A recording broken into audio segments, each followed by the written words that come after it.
Ouais, ça va, et toi? Oui, oui, ça va, ça va. Dis donc, je voulais savoir, ça continue avec la fille dont tu m'avais parlé, là? Oui, c'est ça, Caroline. Ah ouais, ça continue? Attends, ça fait quoi? Ça fait 3 mois déjà? 4 mois? Oh là là, dis donc. Et 3 fois par jour?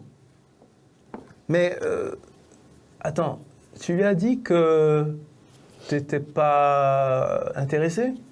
Enfin, je veux dire, tu l'as dit clairement? Ouais. Ouais, et alors? Ouais, ça continue. Bon, bah écoute, qu'est-ce que tu veux que je te dise, mon vieux? Bon courage, hein? Bon, allez, il faut que je te laisse, là. Écoute, on se rebipe un autre coup? Ok. Allez, salut. C'était qui? Ah, c'était, tu sais, Nicolas, un gars avec qui je joue au basket, là. Et il a un problème? Enfin, il y a pire comme problème, mais disons qu'il y a une fille qui lui court après. Ah bon? Ah ouais, elle s'appelle Caroline. Ok. Et en fait, elle lui envoie jusqu'à 3 textos, il m'a dit, par jour. Donc, C'est un problème. ben oui, mais en fait, tu sais, la société actuelle, les choses changent et maintenant, Ah oui, il va falloir s'y habituer parce que les filles sont plus entreprenantes qu'avant. Et de plus en plus, d'ailleurs, les filles veulent faire les mêmes choses que les hommes, qu'il y ait plus de différence. Alors, dans le look, hein, on parle de look unisexe, toutes les marques s'y mettent, hein. Et c'est durable, une tendance durable. Ensuite, au niveau des rôles, ah bah pareil, il n'y a plus un rôle d'homme, un rôle de femme. Chacun les filles peut faire les veulent deux. prendre l'initiative. Hein. C'est ça. Le pauvre, il est assailli, là. Hein. Alors, il faut dire une chose. Il y a des bonnes choses dans tous ces changements et dans toutes ces évolutions. Oui. Maintenant, il y a aussi des choses qui peuvent poser question. Si on parle des femmes là, dans la sexualité, maintenant, les femmes veulent plus de plaisir, veulent draguer, hein, comme les hommes, veulent être plus libres et on peut dire...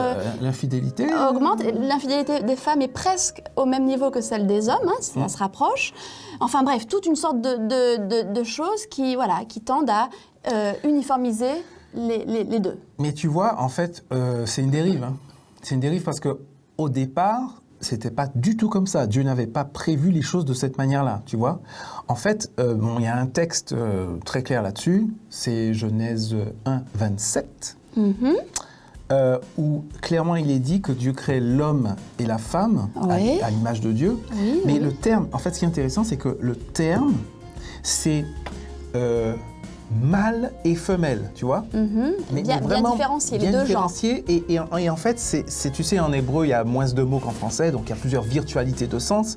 Et donc ça veut dire que, en fait, mâle et femelle, on pourrait aussi traduire de manière assez crue pénétrant et pénétré, tu vois. Oula, ou saillant et enfin tu vois ce que je veux dire. Donc il y a un peu comme en électricité on dit prise mâle et femelle, tu vois. Il y a vraiment cette idée là. Donc en fait c'est les deux choses bien séparées et bien complémentaires mais bien pas du tout pareilles. Et tiens par exemple au niveau des gamètes par exemple les spermatozoïdes. Bon un spermatozoïde c'est un truc assez barbare, hein, parce que c'est une tête en fait avec un flagelle, c'est hyper mobile donc c'est frénétique, hein, ça va dans tous les sens. Et en fait, ça cherche, tu vois ce que je veux dire? Et quand il a trouvé donc l'œuf femelle, donc l'ovule, qu'est-ce qu'il fait? Comme un bélier, tu vois, il a qu'une idée, c'est de s'enfoncer dedans, tu vois.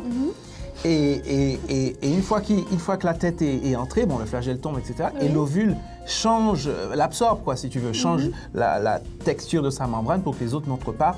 Mais tu vois, clairement, c'est agressif, hein, tu vois. Et l'ovule? Alors que l'ovule, c'est là, quoi. C'est là, ça attend, si tu veux. C'est plus statique. C'est plus statique et par contre, il y a des réserves nutritives, tu vois. Donc, tu vois, on voit déjà des choses. Bon, au niveau des organes sexuels, c'est la même chose, tu vois. L'organe sexuel masculin, le pénis. c'est... Oui, le pénis, bien sûr.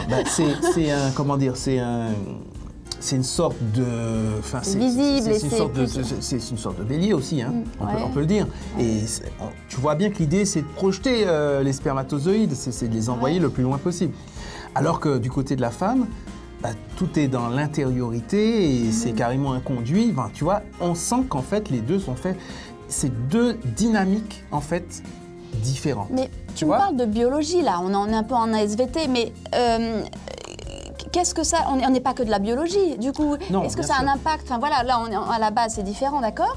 Mais après, mâle et femelle, voilà, ça joue quoi? Ça nous donne quoi, cette différence? Eh bien, figure-toi que tout ce que je viens de dire là, au niveau biologique, que notre texture n'est pas la même, notre composition chimique, notre métabolisme, tout ça, mais ça influe aussi sur notre psychisme aussi, tu vois, tu comprends? Alors, j'ai déjà vu ça.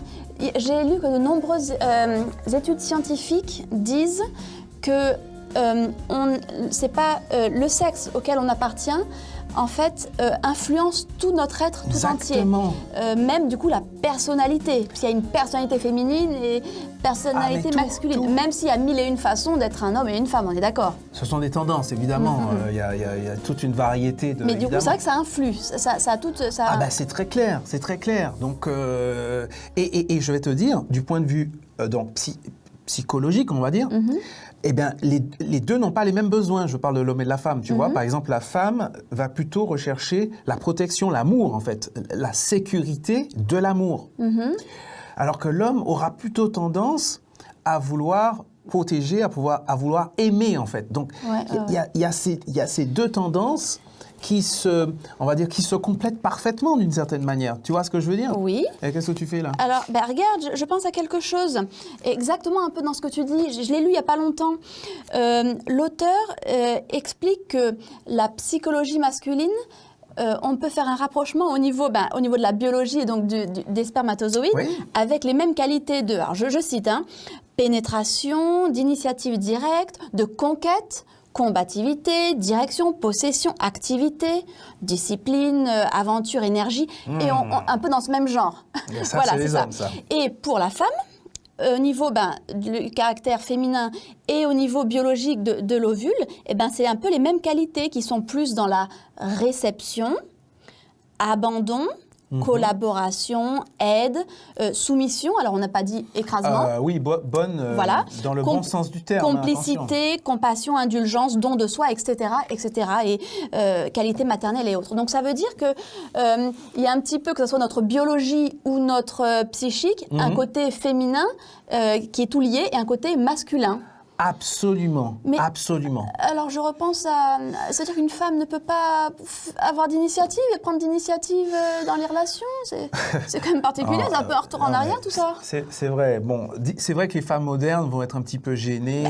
Alors, il y a deux choses, tu as parlé de soumission là, avant de rebondir sur ce que tu viens de dire, soumission, c'est vrai que soumission, ça fait un peu peur, mais c'est vrai que c'est plus facile de s'abandonner, on va dire, à quelqu'un qui aime. D'accord? Donc, il y a vraiment cette idée-là. Et puis, bon, c'est vrai que les femmes modernes, elles vont dire, moi, je ne vais pas rester là comme un ovule à attendre. Alors que... C'est ça. Voilà. C'est ça. Justement, je rebondis. L'idée, c'est que les deux rôles sont différents, mais sont complètement actifs l'un et l'autre, mais pas de la même manière. Un exemple, une femme, c'est pas qu'elle attend et qu'il ne se passe rien et l'homme est c'est pas actif. Une statue d'albâtre. C'est ça. Voilà. La femme peut tout à fait, enfin c'est pas peu, mais elle fait ce qu'elle veut. Mais l'idée c'est qu'elle peut être dans la manifestation qu'elle est là, dans sa présence, faire montrer à l'autre qu'elle est intéressée ou quelque chose comme ça. Et l'idée c'est que après, chacun peut avoir sa. Alors concrètement, comment ça se traduit ça je vais te raconter une histoire. J'étais adolescente, j'allais dans une église et j'aimais bien un garçon. Je m'arrangeais pour être dans son groupe quand il y avait des équipes. Je m'arrangeais pour créer des occasions d'échange, de contact. Et même une fois... Je te fais remarquer en fait. C'est ça. J'avais trouvé un prétexte pour lui écrire une lettre pendant les vacances. C'était un prétexte. J'avais pas eu de réponse. Et au retour des vacances, quand on s'est revus, il m'avait dit « Merci pour la lettre, voilà ». Moi, j'ai bien compris que c'est bon, il n'était pas intéressé. Voilà. On n'était pas fait l'un pour l'autre. Moi, je me suis manifestée. Mais il n'avait pas envie de te conquérir. Il n'a pas répondu. Et moi, je me suis arrêtée là. J'allais surtout pas. D'ailleurs, je ne lui ai pas couru après. J'ai juste manifesté que j'étais là. Mais c'est bien la différence entre se positionner et peut-être chercher. Oui, tout à fait. Tout à fait. Différent. Et oui, donc être actif, mais rester dans son rôle d'une certaine manière. C'est ça, c'est ça. Mais tu vois, pour revenir à cette fille-là, Caroline, c'est un peu dommage parce que, en fait, en courant après, parce elle le prend d'assaut, Oui. elle le prend d'assaut, mais en faisant ça, comment peut-elle vraiment s'assurer qu'il l'aime? Comment peut-elle s'assurer qu'elle est vraiment aimée? Parce que, quelque part, un homme va s'investir davantage lorsque c'est lui qui a l'initiative et qu'il veut... Il y a un proverbe qui dit ça. À vaincre... Oui, à vaincre sans péril, on triomphe sans gloire. Ça veut dire que la victoire, finalement, a beaucoup moins de saveur pour un homme lorsqu'il n'a même pas eu à se battre. Ouais, c'est pas simple tout ça, hein. Trouver sa place, trouver son rôle. Non. Mais ça vaut le coup. L'amour est une belle aventure, mais ça vaut le coup d'y réfléchir un petit peu avant de tomber dedans. Oui. Hein, mon masculin? Hein, ma féminine?